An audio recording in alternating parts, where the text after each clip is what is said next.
கட்டுறோம்.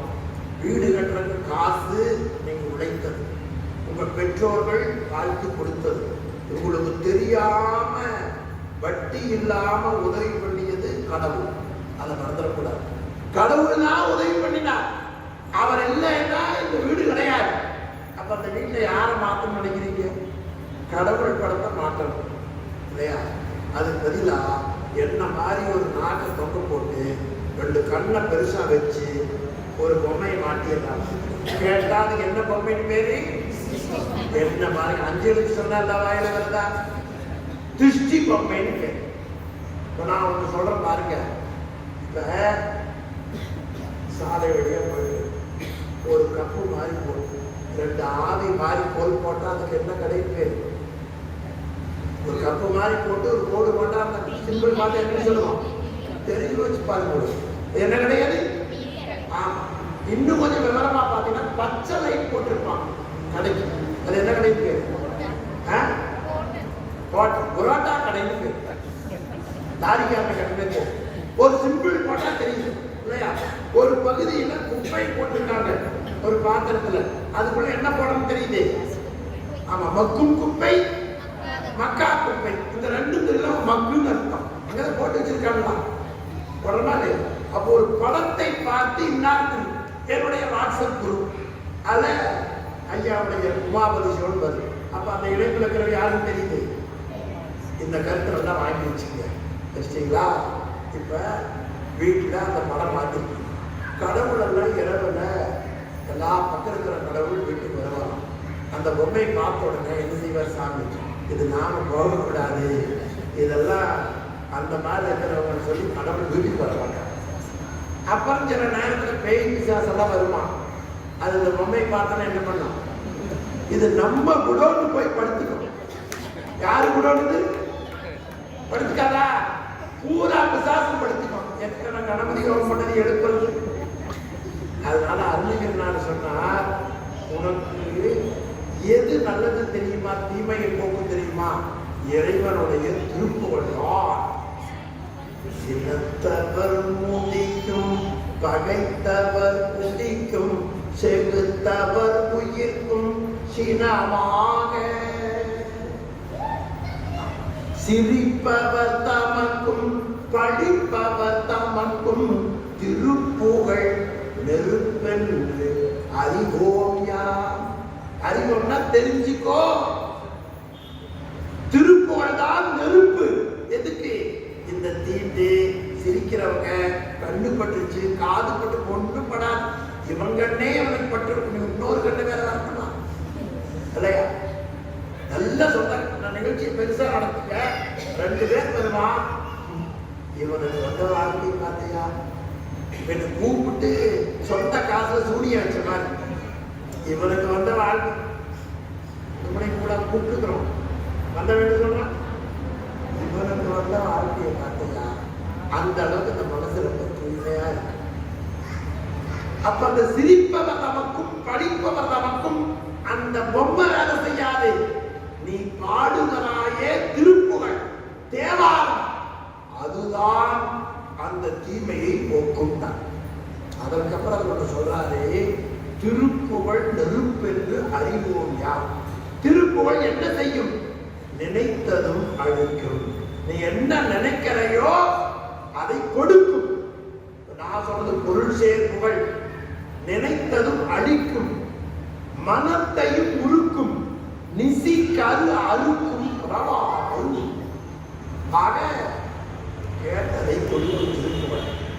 அழகா நிறைய மக்கள் யார் கேட்டாலும் நம்ம கோவில் எழுதியிருக்கிற மாதிரி தேவாரத்தை படிக்க படிக்க படிக்க அறிவும் வாழ்க்கையும் மிக தூய்மையாகும்.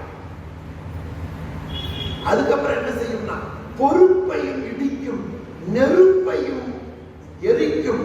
நிறைப்புகழ்னா அங்க திருப்புகழ்னா இங்க நிறைப்புகழ்னா அந்த திருப்புகழ் தான் நிறைப்புகழ். இது தெரியாம எந்த சந்தேகம்னாலும் சரி பஞ்சாங்கத்தை கொண்டு போய் ஜோசியத்தை பார்த்து சடங்கு செஞ்சு வீணா போற மக்கள் மத்தியில நாங்க கொஞ்சம் பேர் நம்பி வாழ்ந்து கொண்டிருக்கிற பெருமாள். பூரா பேர் யோசிப்பாங்க. அத்தனை பேர் மாமன், மச்சான், அண்ணன், தம்பி ஒருத்தர் கிடையாது. எனவே அந்த திருப்புகழ் என்ன செய்யும்னா, இப்ப நெருப்பு தான் எல்லாத்தையும் எரிக்கும்னு சொன்னோம். ஆனா அந்த தேவாரம் நெருப்பையும் எரிக்கும்னா, தேவாரம் என்ன செய்யும்? அந்த திருவம்பாவையை தான் நீங்க பாடிக்கொண்டிருக்கீங்க. இந்த மெல்லுல வேலை செய்யறதால 20 பாட்டு பாட முடிஞ்சது. வேற எங்காவது போயிருந்தீங்க இந்த வாய்ப்பு கிடைக்குமான்னு சொல்லவே முடியாது. நமக்கு கூட கொஞ்சம் பொறாமையா சின்ன வயதுல சேர்ந்திருந்த இந்த பாட்டெல்லாம் கொஞ்சம் உமாபதி கால்கடையில இருந்து படிச்சிருக்கலாம். அருமையான வாழ்க்கை உங்களுக்கு வாழ்க்கை. இந்த மெல்லுல கிடைச்சதுனால என்னாச்சு? திருப்புகழ் கேட்பதற்கும் திருப்புகழை நீங்களே படிப்பதற்கும் ஒரு வாய்ப்பை கடவுள் கொடுத்திருக்கிறார். அவ்வளோ அழகா இருக்கு சுத்தி வருகிற பொழுது.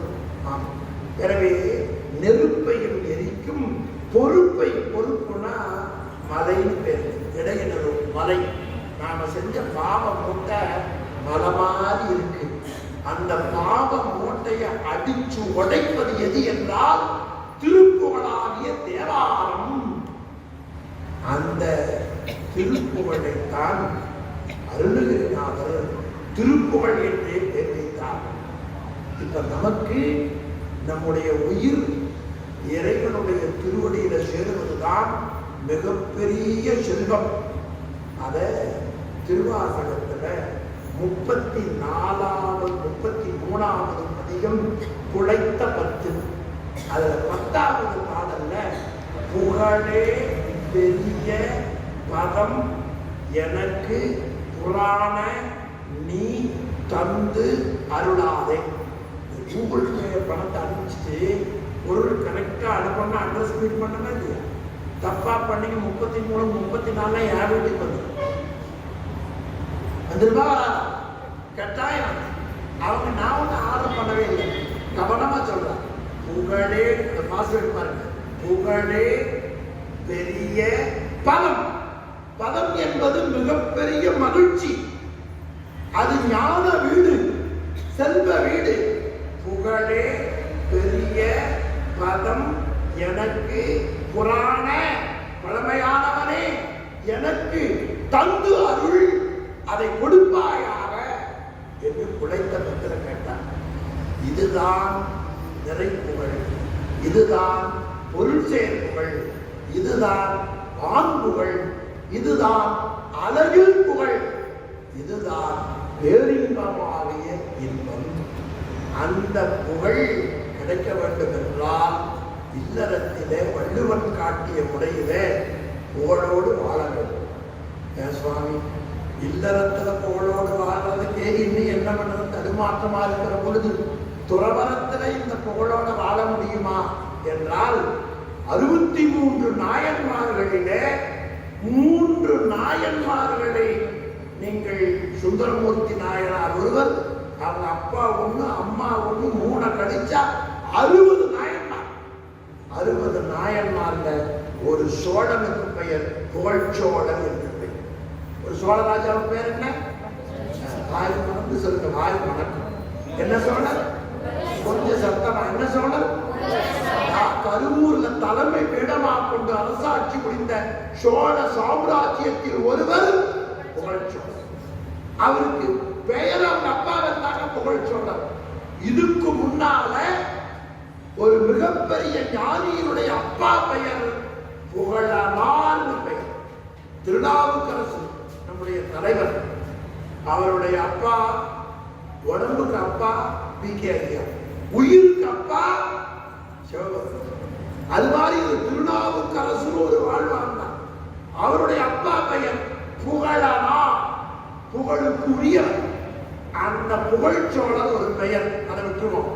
இன்னொருத்தர் இந்த புகழே பெரிய பதம்னு சொன்ன இல்லையா, அந்த பதத்தை அடைவதற்கு இறைவனையே துணையாக வாழ்ந்தவர் 56வது நாயனார் புகழ் துணை நாயனா. அது பேர் என்ன?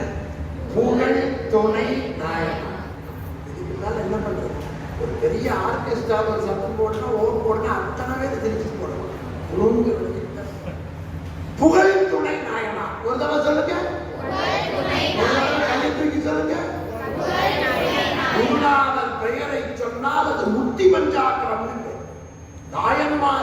பெயரை சொன்னால் உங்களுக்கு தெரியாத நன்மையை கொடுத்து விடும் என்று ஞானசம்பந்த பெருமானுடைய பெயருக்கு நம்பியாண்டார் நம்பிகள் 11ஆம் திருமுறையிலே பாடுகிறார். என் திருநாவுக்கரசு என்ற பெயர் சொன்னாலே போதுமா என்று பின்னால பாடுகிறார். புகழ் துணை நாயனார் அவர் இந்த புகழே பெரிய பதமாகிய புகழை தருவதற்கு துணையாக இருந்த கடவுளை நம்பி வாழ்ந்தவர். இறைவனுக்கு ஒரு பெயர் புகழ் பெறுகிறார். அது திருநாவுக்கரசு நாயனார் தாண்டகத்துல பூமி மேல் புகழ்தக்க பொருளே. உலகத்துல புகழ் இருக்கணும் இருந்தா யாரு? சிவபெருமான் ஒருவர் தான். அதனால மாணிக்கவாசக பெருமான் இந்த உயிரை உங்களுடைய காலடியில வைத்துக் கொண்டால் எனக்கு பேரின்பம் கிடைக்கும். இப்ப நீங்க எல்லாரும் வெளியூர்ல வேலை செய்யறீங்க, அங்க இருந்தா இந்த சம்பளம் கிடைக்குமா? அதால உங்க அப்பா அம்மா நேரா கம்பெனி கொடுத்துட்டாங்க, இவங்க இடத்துல ஒப்படைச்சிட்டாங்க. இவங்க வீடு உணவு உங்களுக்கு பாதுகாப்பு தான் முக்கியம். பெண்கள் எங்க போய் வேலை செய்ய முடியாத ஒரு கஷ்ட காலம் இருக்கு. ஆனா இங்க ஒரு நல்ல பாதுகாப்பு. நான் கூட 2 பிள்ளைகளுக்கு முடிஞ்சு எங்க வேலைக்கு சேர்த்திடலாமா நினைக்கிறேன். நல்ல பாதுகாப்பு, வெளியே எங்கேயும் போக முடியல. இவ்வளவையும் கொடுத்து விட்டார்கள் இல்லையா? அப்ப இதனால உங்க வாழ்க்கை எதிர்கால மகிழ்ச்சி. அது மாதிரி இந்த உயிரை பெருமானிடத்திலே கொண்டு போய் ஒப்புவித்தல். அப்ப என்ன பண்ணுவாங்க சுவாமி? அவருடைய அந்த அருளுக்குள் நம்மை வைத்து விடுவார். எப்படி ஒரு குளிர்சாதன பெட்டிக்குள்ள ஒரு பொருளை வைத்தால் அந்த பொருள் கெடாமல் இருக்கிறதோ, அதை போல இறைவனுடைய வியாபகத்துக்குள் உயிர் அடங்கி இருத்தல் தான் மிகப்பெரிய பதம். அதனால அந்த அந்த திருவாசக பதிகத்துக்கு உயிர் உன்னிப்பத்து, உயிர் உண்ணுதல், உயிர் சாப்பிடுறதுன்னு வச்சுக்காதீங்க. இறைவனுடைய வியாபகத்துக்குள் உயிர் போய் தங்குதல். அவர் ஒருத்தர் தான் அந்த பேரின்பத்தை கொடுக்க முடியும். அப்படி அந்த பேரின்பத்தை உயிர் பெற வேண்டும் என்றால் அழியக்கூடிய புகழ் எனக்கு வேண்டாம், அழியக்கூடிய செல்வம் எனக்கு வேண்டாம், அழிந்து போகக்கூடிய மண் வேண்டாம், அழிந்து போகக்கூடிய விண் வேண்டாம், அழிந்து போகக்கூடிய பிறப்பு எனக்கு வேண்டாம், அழிந்து போகக்கூடிய அந்த இறப்பு எனக்கு வேண்டாம். என்றும் சிவபெருமானை உள்ளத்தால் நினைத்து கொண்டிருப்பவர்களுடைய தொடர்பை எனக்கு கொடு. இதுதான் சுவாமியிடத்துல மணிவாசக பெருமான் வேண்டியது. இது 8ஆம் நூற்றாண்டுல ஒரு செய்தி. இனி பக்தரோடு இணங்குக, நல்லவர்களோடு சேருக, வேற ஒண்ணு இல்லை. அதுக்கு உரை எழுத வந்தார் பின்னால் ஒருத்தர். பக்தர்களோடு இணங்குக என்று கூறினமையால் பக்தர் அல்லாதவர்களோடு இணங்கக்க என்றார். இதை அப்படியே வைத்துக் கொண்டு நம்முடைய சிவஞானம் முன்னாலேயே மாணிக்கவாசக பெருமான், சுவாமி எனக்கு எது வேண்டாமோ அதை கொடுக்காதேன்னா. சில பேர் கோவிலில் போய் வேண்டிக்குவாங்க, ஒரு 2-3 மாப்பிள்ளை வந்துருச்சு, பொண்ணுக்கு தேர்வு பண்றதுன்னு தெரியல, என் பையனுக்கு எது நல்லதோ எனக்கு தெரியல சாமி, நீ பார்த்து எனக்கு பொருத்தமானதை தேர்வு பண்ணி கொடு என்று கேட்கிறத பாருங்க நிறைய பேர். அதனால சொன்னார், எனக்கு எது வேண்டாமோ அது எனக்கு வேண்டாம், நீய வச்சுக்க. வேண்டாது ஒன்றும் மிக்க வேண்டாது, வேண்டாது ஒன்றும் வேண்டாது மிக்க அன்பே வேண்டுவனே. இந்த வேண்டாது ஒன்றும் மிக்க அன்பே வேண்டுவனே ஒரு சொன்னார் பாருங்க. அதுல வேண்டாத பட்டியல் போட்டார், வேண்டியத பட்டியல் போட்டார் இந்த பாடல். முதல்ல என்ன சொன்னார்? வேண்டாது ஒன்றும் வேண்டாது, திருவாசகம் தான். வேண்டாது ஒன்றும் வேண்டாது, எனக்கு எது வேண்டாமோ அது எனக்கு வேண்டாம். எனக்கு எது வேணும்னா மிக்க அன்பே மேவுதலே. அதை எது வேணும் எது வேண்டாம் என்பது இந்த பாடல்ல. வேண்டேன் புகழ், வேண்டேன் செல்வம், வேண்டேன் மண்ணும் விண்ணும், வேண்டேன் பிறப்பு இறப்பு, இதெல்லாம் வேண்டாதது. அதுக்கப்புறம் நான் யாரு கூட சேர மாட்டேன் தெரியுமா? சிவம் வேண்டாதவை நாளும் தீண்டேன். சிவம்னா மங்கள பொருள். அதை தீண்டுதல்னா அவரை நினைந்து கொண்டிருப்பவர்கள், அவரை தியானித்துக் கொண்டிருப்பவர்கள், அவரை சொல்லிக் கொண்டிருப்பவர்கள், அவரை பற்றியே எண்ணிக்கொண்டிருப்பவர்கள். அவர்களுடைய பழக்கம் எனக்கு வேண்டாம். ஆக பிறப்பு இறப்பு சிவம் வேண்டாதவை நாளும் தீண்டேன்.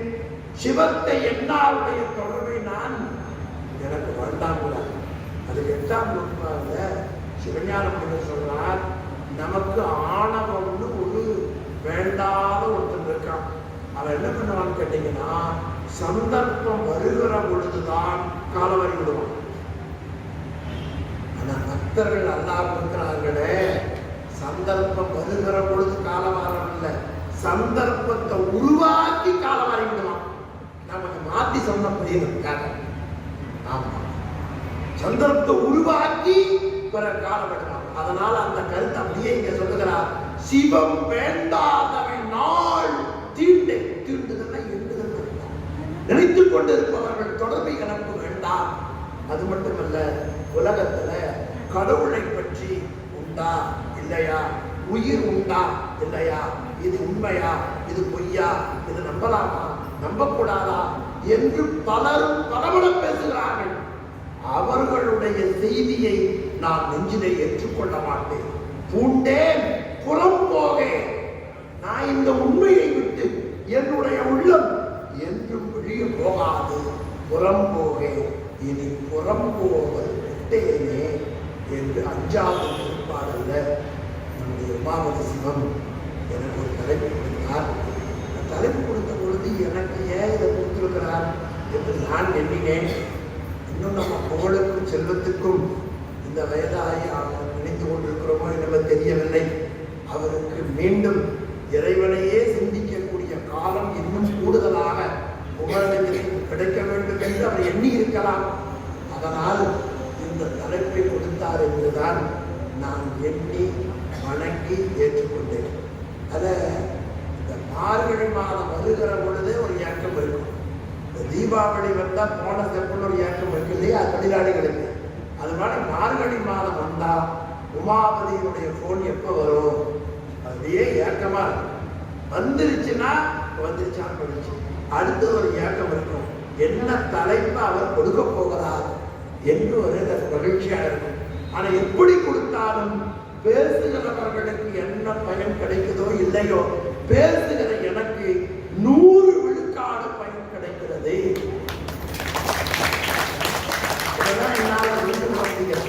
எனவே வேண்டேன் புகழ், வேண்டேன் செல்வம், வேண்டேன் மண்ணும் விண்ணும், வேண்டேன் பிறப்பு இறப்பு, சிவம் வேண்டாதவை நாளும் தீர்ந்தேன். சென்று சேர்ந்தேன் மந்த திருப்பெரும் துறை இறைதாள் பூண்டேன். சுவாமியினுடைய திருவடியில் சிக்கன பிடித்துக் கொண்டேன். அவருடைய திருவடியை என் தலைக்கு அணிகலனாக அணிந்து கொண்டேன். கூடுதல்னா அணிதல் அர்த்தம். அதை தலையிலே அணிந்து கொண்டேன், நெஞ்சிலே அணிந்து கொண்டேன். எனவே மண்ணு திருப்பெரும் துறை இறைதாள் பூண்டேன். இனி புறம்போகேன், புறம்போகல் கொட்டேனே என்று மிக உயர்ந்த பாட்டு.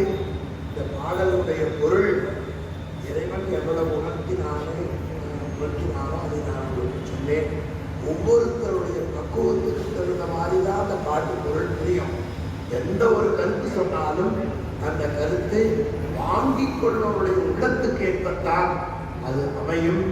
அந்த அமையக்கூடிய பக்குவம் ஒவ்வொரு ஆண்டும் அந்த பக்குவத்துக்கு ஏற்ப கடவுள் கொடுப்பார் என்று உங்களுக்கு துணை கொண்டி இந்த அருமையான 10 நாள் திருவிழாவில் நம்மையும் ஒரு பொருளாக்கி நாய்சிலியை ஏற்றுவித்த அம்மையாகிய சிவலோக நாயகி உடனாகிய சிவலோகநாத பெருமானுக்கும் அவருடைய திருப்பெயரிலே கோவில் கட்டி அவருக்கு அடிமையாக வாழக்கூடிய சிவபாத சேகரனை போல வாழ்ந்து கொண்டிருக்கிற அண்ணா திருநாவுக்கரசர், தமிழ்ச்செல்வி அக்கா, அவருடைய மாப்பிள்ளை, இங்க இருக்கிற தொண்டர்கள் ஒவ்வொருத்தரும் ஒவ்வொரு சிறப்புக்குரியவர்கள். அந்த தொண்டர்களை எல்லாம் மனதால நினைந்து போற்றி மகிழ்ந்து அனைவருடைய திருவடிகளையும் வாழ்த்தி அனைவருக்கும் என்னுடைய பணிவான வணக்கத்தை தெரிவித்துக் கொள்கிறேன். நீங்கள் எல்லோரும் தவம் செய்தவர்.